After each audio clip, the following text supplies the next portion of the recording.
sakay sa kanya.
Ladies and gentlemen, the Vice President of the Republic of the Philippines, Honorable Sara Zimmerman Duterte!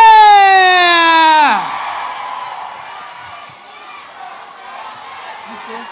Thank you.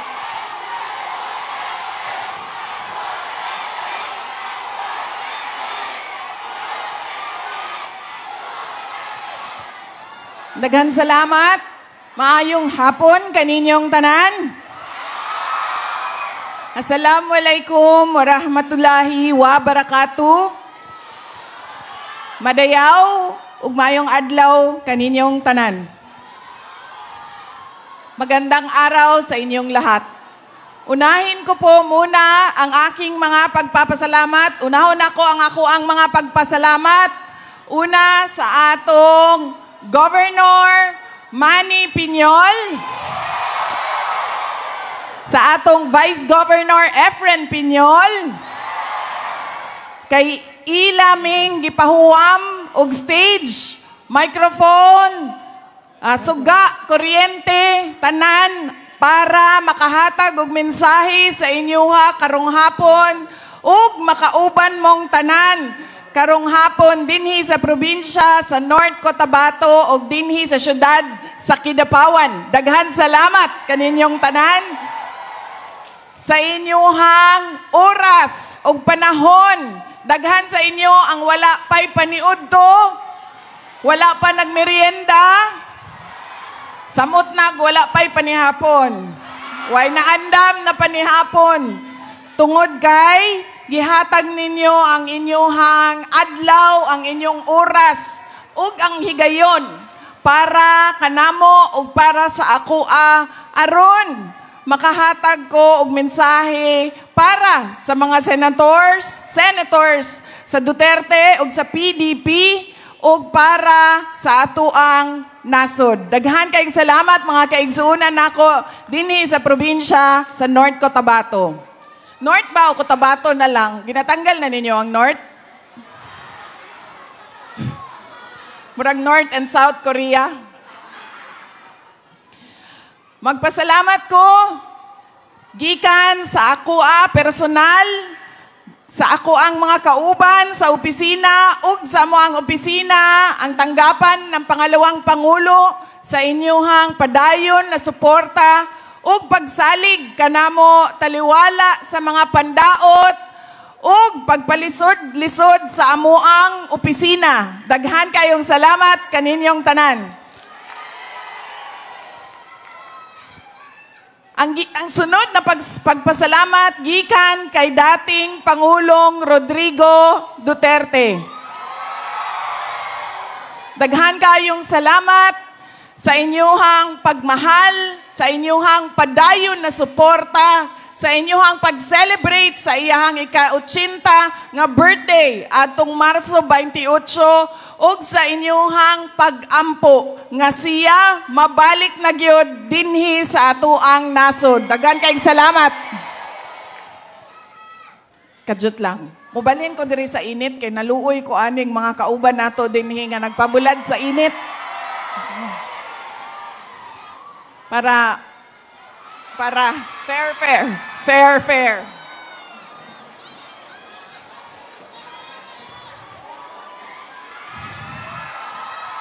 Ana, pareho na taog kahimtang. Pero kamo, nagtalikod mo sa init. Ako, katunga lang ang masunburn. Ang katunga, dili. Kay nalandungan ang katunga. Ang sunod na pagpasalamat, gikan sa amuang pamilya. Ang pamilya Duterte. Dako kaayo mi og utang nga kabubuton kaninyong tanan mga kaigsuunan namong Pilipino sa higayon na ginahatag ninyo kanamo nga makaserbisyo sa atoang nasod. Daghan kayong salamat kaninyong tanan. Kay baw mo karon na eleksyon bisa pa man na ako sa entablado, bisan asan ako naabot o naghatag og mensahe sa ato ang mga kaigsuunang Pilipino, dili ko kandidato karon na eleksyon. Sama ra ko ninyo nga botante karong eleksyon. Maunang dun ako'y mga giandam nga mensahe aron magpasabot sa tanan kung unsa ba ang nakita nako nga mali na ginabuhat nato kada eleksyon nga hinungdan sa pagbalik-balik sa problema o kalisod sa ato ang nasod. Una, kada eleksyon ang ato ang ginaboto kadtong ato ang mahinumduman paglingkod nato sa polling precinct. Kinsa man to atong mga mahinumduman? Kadtong mga ni kanta, ni sayaw, naghatag og kanang mga dancers, kadtong mga nakapalingaw sa ako kay daghan kaayo og joke, katong mga nindot sa pananaw, mao ang ato ang mga mahinumduman permi. Kadtong mga makita nato sa social media, sa TV, kung kinsay mga sikat, kung kinsay mahinumduman nato, balik-balik ang apelido dinha sa pwesto, mao dayon ang ato ang ginaboto. Dili na ta nagapangutana sa kandidato. Ikaw nga kapila na nagtindog dinha sa entablado, daghan na kaayo kag gisaad para sa ato ang komunidad, para sa ato ang nasod. Pero ang pangutana, doon na ba kay gituman sa imuhang mga gipangsaad kaniadto? Mao ka na ang kuwang nato. Malingaw lang ta, makakatawa ta, buto dayon. Kinahanglan, palawmon nato ang pangutana sa kandidato. Kapila na nako nagihatag akong buto nimo, unsa man gyud nabuhat nimo, unsa man gyud saad nimo nga gihatag nimo sa katilingban. Sama sa 20 ang bugas. Nga saad atong 2022 nakalimtan og 3 ka tuig pagkahuman naay umaabot na eleksyon, nahinumduman na pod ang saad. Naaday 20 ang bugas, pero didto lang sa Visayas, sa Cebu. Unya pagkahuman, isa ka adlaw lang, pag May 1, pag-abot og May 2, sarado dayon. 'Di ba? Ginabugal-bugalan lang ang katawhan. Kinsa ba ang maigo? Kinsa ba ang ginapahimuslan? Ang mga tao ba nga makapalit og jasmine rice? Ang mga tao ba nga makapalit para sa ilang balay og isa ka sako, duha ka sakong bugas, grocery lang? Dili. Ang ginapahimuslan ang katong mga tao nga naglisod sa kinabuhi. Mo na'y gitawag nato sa atoa sa Binisaya og bot-bot. Bot-bot nimo. Bot-bot niya. Nga ginatawag pud nato karon og budol. Scammer. Mo nato ang mali. Sa sunod, ug nalingaw ta, di ta muundang sa ato ang katawa. Ngutan na ta. Balik-balik na kadina, kapila na ti kagibuto, nahimo kang gobernador, nahimo kang senador. Ngano ibuto man ti ka usab. Unsay saad nimo, naging hatag nimo para sa ato ang nasod. Ikaduhang mali nato, balik-balik, mga Pilipino. Ang kanang mga gikan sa dagkong pamilya sa mga politiko. Automatic ang ato ang boto. Di na ta mulayo didto sa Duterte na apelido. Dili tungod kay Duterte na automatic ang inyohang boto. Shade dayon. Ay kaila ko ani. Anak ni atong mayor, anak ni sa dating congressman, igsuon ni congressman, pag umangko ni vice governor, igagaw ni board member. O sige, boto. Wala na ta. Mangutana. Ikaw nga nagtindog dinha, nangampanya sa amuang boto, nagsigig saad sa amua. Unsa ba imuhang abilidad o kapasidad nga mamuno sa ato ang syudad, sa ato ang municipality, sa ato ang probinsya, sa ato ang nasod? Kay tungod ilado sa ato ang apelido, nahimo pong automatic ato ang boto. Nakalimtan na nato ang pangutana sa abilidad o kapasidad. Ang capacity niya and ang ability niya to lead our communities. Ikatulong mali sa mga Pilipino, balik-balik kada eleksyon. Ang pagbaligya sa Oy, kabalo kayo sila, oh. Yeah. Pila may palit din sa boto ninyo. Wala. 5,000 na o 500? 500? 5,000? 5,000 ah. 5,000. Gitago sa pangalang unsa? Ayuda. Akap, AX. Pila na ka-eleksyon. Kita ni dawat og 5,000. Igno na lang nato, tulo ka-eleksyon na ta nagboto, 4 ka-eleksyon. Kada eleksyon, 5,000. So pila na to? 20,000 na to. Sa nilabay nga 4 ka-eleksyon. Ngano, naglisod manggihapon ang ato ang nasod. Ngano, daghan manggihapon ang pobre. Tungod kay, gi-shortcut man nato. Ang batasan nato, gi-shortcut nato ang lisod nga kinahanglan buhaton nato.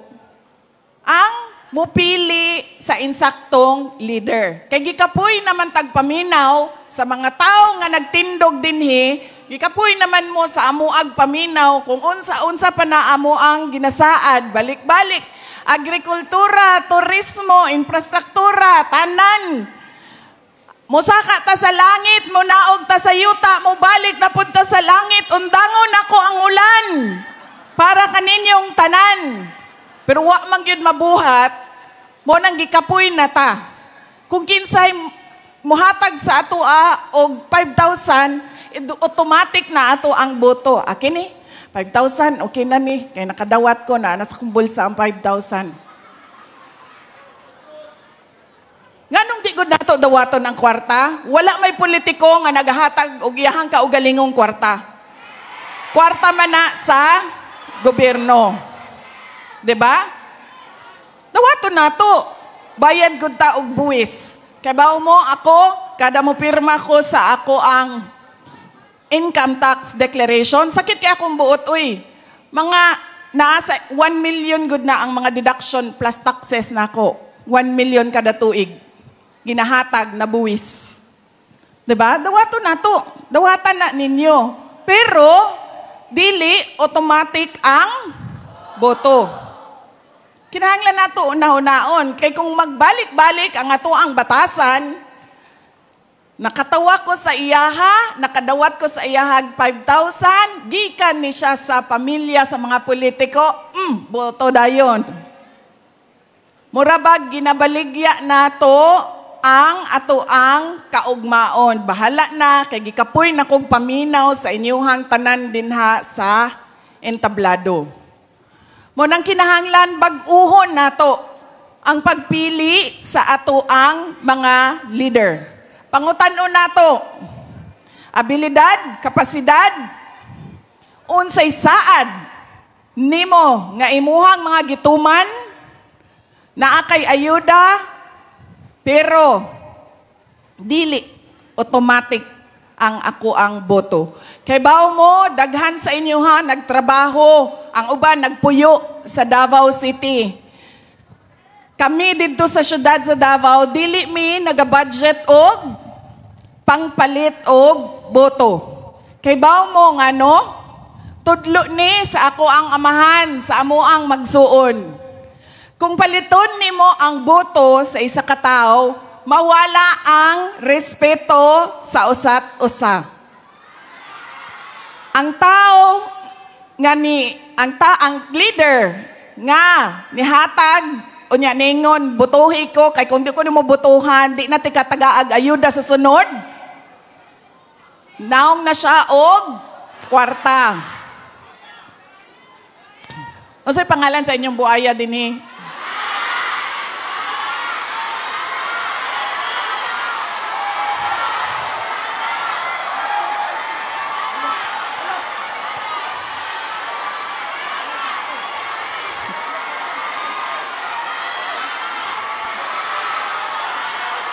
Tourist spot man na kay magpa-picture mi unya. Tourist spot na dinhi. Inyong buaya. Kalimot na ko sa ako'y istorya. Ang naong og kwarta. Diba? Unya ikaw nga nidawat sa kwarta o automatic ang boto, wala na ko'y respeto sa imuha. Kagipalit naman ako imong dignidad. Gipalit na nako imong boto. Ngano mo saad pa ngano mo tuman pa man kog saad, uy. Nahimo naman ning transaksyon ang atuang relasyon. Nahimo siyang money transaction. I will love you if you will pay me. If you have money, I have boto for you. Maunang nawala na ang respeto sa usat-usa. Kwartahay na lang. Ang ginaingon nila, pera-pera na lang. Wala na'y tinud-anay nga relasyon ang katauhan ug ang mga leader. Mo nang pagkahuman sa eleksyon, ingani, excited kayo tatanan. Amo ning kandidato. Pagkahuman sa eleksyon, kalimtan na tanan, human na bitaw. Bahala na mo din ha, kanya-kanya na taan ni tanan. Mo nang magbalik-balik po ang atuang problema sa atuang nasod. Mo nang kinahanglan po nato bag-uhon ang atoang batasan sa pagpili sa atoang mga leaders. Sakit kayo sa ako ang buot sa tinuod lang. Pag musuroy ko, mangutana ko, pila ang inyuha ang isa sa pinakadako na mga palitay og boto og sa Bohol 5,000, 10,000 pod ilaha didto. Sa inyo hadri 5,000. Didto ang pinakagrabe sa Zamboanga City. Kaya balo mo pila ilahang akap. Pilang ng 5,000 ninyo? AX o akap? Ha? AX? Ako ang daig gahapon. Di ba 10,000 man ang AX? 10,000?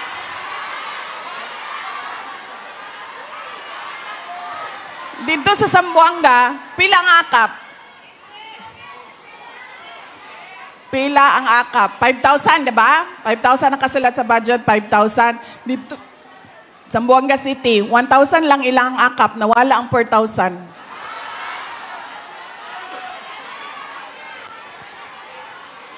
Di ba? Sakit sa ako Kay kibaw mo, bisan pila pa na ka 5,000, umabot pa nag 5 billion ang ilahang 5,000, di magyud nila mapalit ang ako ang boto. Di gyud nila mapalit ako ang pagkatao. Sakit sa ako Kay kibaw mo, nakadungog ba mo og dato nga engineer, dato nga doktor, tag-iya sa Mercury Darag, ilahang gipalit ang boto og 5,000? Wala. Kakinsang boto ang ginapalit? Sa mga tao nga naglisod. Sa mga tao nga gabalik-balik ang kawadon sa ilahang pamilya. Ginapahimuslan nila ang kapobrehon sa mga tao. Mao nang wala na ko'y pakialam. Pobre mong tanan, mas maayo sa ako Kay taga-aral lang tamog 5,000 pag-abot sa eleksyon. Diba? Pag human na, limta na yung natahuman na ato ang transaksyon. Mauna, ang realidad, ang naong sa ato ang gobyerno o sa ato ang politika, dinhi sa ato ang nasod.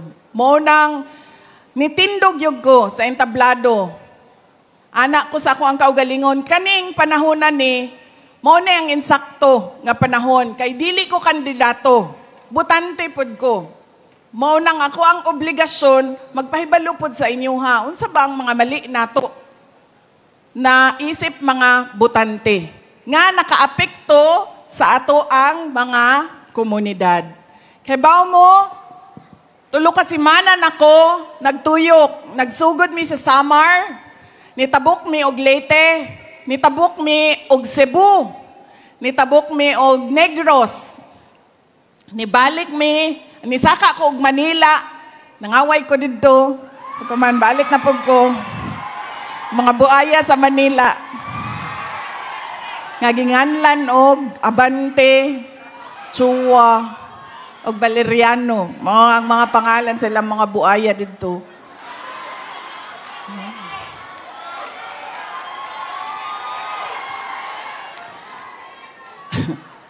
Gikan Manila, nibalik ko og Cebu, nitabok na po, balik po kog Leyte, unya nagsurigaw na ko. Surigao, Cagayan de Oro, Zamboanga City, Basilan, Cotabato City, unya dinhi na sa inyo sa North Cotabato.